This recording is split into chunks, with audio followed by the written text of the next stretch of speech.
Assalamualaikum warahmatullahi wabarakatuh.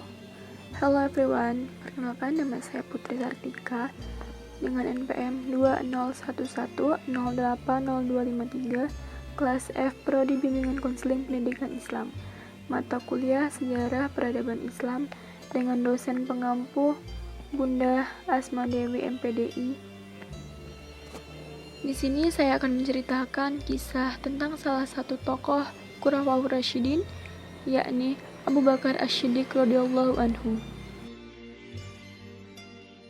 Abu Bakar Asy-Syiddiq radhiyallahu anhu. Beliau lahir 2 tahun setelah lahirnya Rasulullah Muhammad SAW di kota Mekah. Semasa kecil, Abu Bakar radhiyallahu anhu sudah menjadi teman akrab Rasulullah SAW.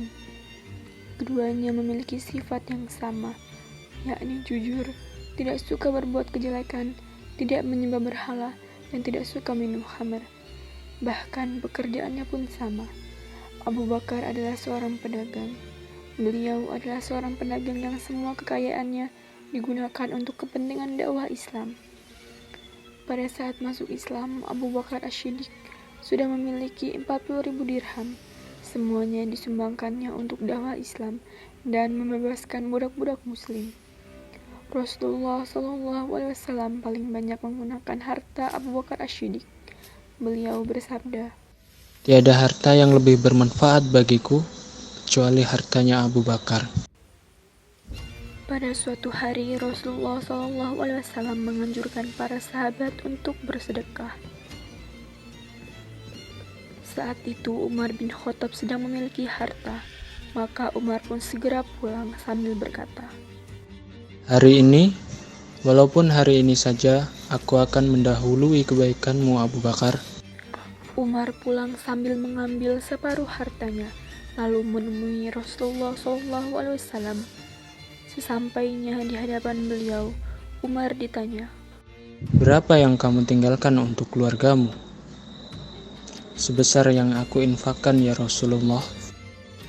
Lalu datanglah Abu Bakar Asy-Syiddiq dengan membawa hartanya. Rasulullah SAW bertanya kepadanya, "Apa yang kamu tinggalkan untuk keluargamu?" "Aku tinggalkan Allah dan Rasul-Nya." Mendengar ucapan Abu Bakar itu, Umar pun berkata, "Sungguh, aku tidak akan bisa mendahulukan kebaikan Abu Bakar untuk selamanya." Abu Bakar Asy-Syiddiq adalah khalifah pertama setelah Rasulullah Muhammad SAW meninggal. Abu Bakar memimpin umat Islam selama 2 tahun dari 632 sampai 634 Masehi. Ia adalah sahabat yang paling dicintai Nabi. Abu Bakar mengorbankan harta bendanya untuk perjuangan Nabi. Gelar As-Siddiq yang berarti amat membenarkan diberikan karena Abu Bakar adalah orang pertama yang membenarkan peristiwa Isra Mi'raj. Kemudian setelah Nabi wafat dan sedang menunggu dimakamkan, kaum muslimin mengadakan pertemuan di Safiqoh, balai kota Bani Sa'idah. Mereka membicarakan siapa sosok yang tepat untuk menggantikan Nabi. Kelompok Ansor mengusulkan Sa'ad bin Ubadah. Kabar itu terdengar para sahabat dan keluarga yang sedang mengurus jenazah Nabi. Lalu 3 orang sahabat, yakni Abu Bakar, Umar bin Khattab, dan Abu Ubaidah bin Jarrah menyusul ke pertemuan. Saat kelompok Ansor bertemu kelompok Muhajirin, terjadi perdebatan. Masing-masing bersikukuh mengajukan calon pemimpin pengganti Nabi. Perundingan tak juga mencapai titik temu, sampai Abu Ubaidah menyampaikan, "Sahabat-sahabatku dari kalangan Ansor, kalian adalah pihak yang pertama menolong dan membela agama Islam. Oleh karena itu, janganlah kamu menjadi orang pertama yang memecah belah dan merusaknya." Kemudian setelah suasana tenang, terpilihlah Abu Bakar Asy-Syiddiq sebagai pengganti Nabi. Di masa kepemimpinannya yang singkat, Abu Bakar menyelesaikan perpecahan yang terjadi di suku-suku bangsa Arab. Beberapa suku tak mau lagi tunduk kepada pemerintah Madinah setelah Rasul wafat. Mereka menganggap perjanjian berakhir seiring wafatnya Rasul.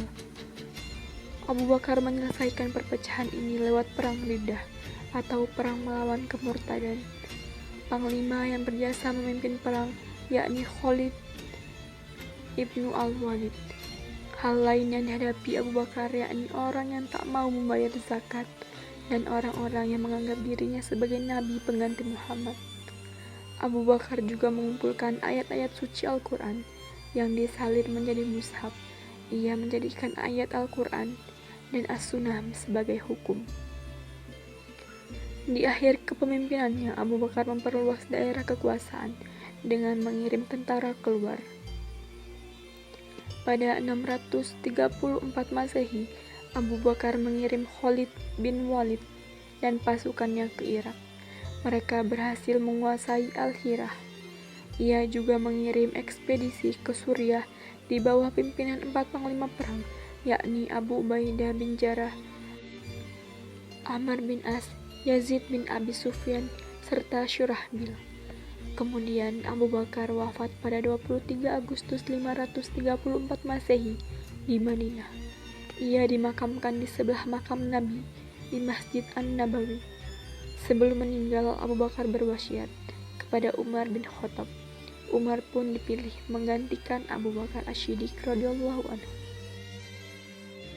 Cukup sekian video singkat tentang kisah Abu Bakar Asy-Syiddiq radhiyallahu anhu. Semoga bermanfaat untuk teman-teman.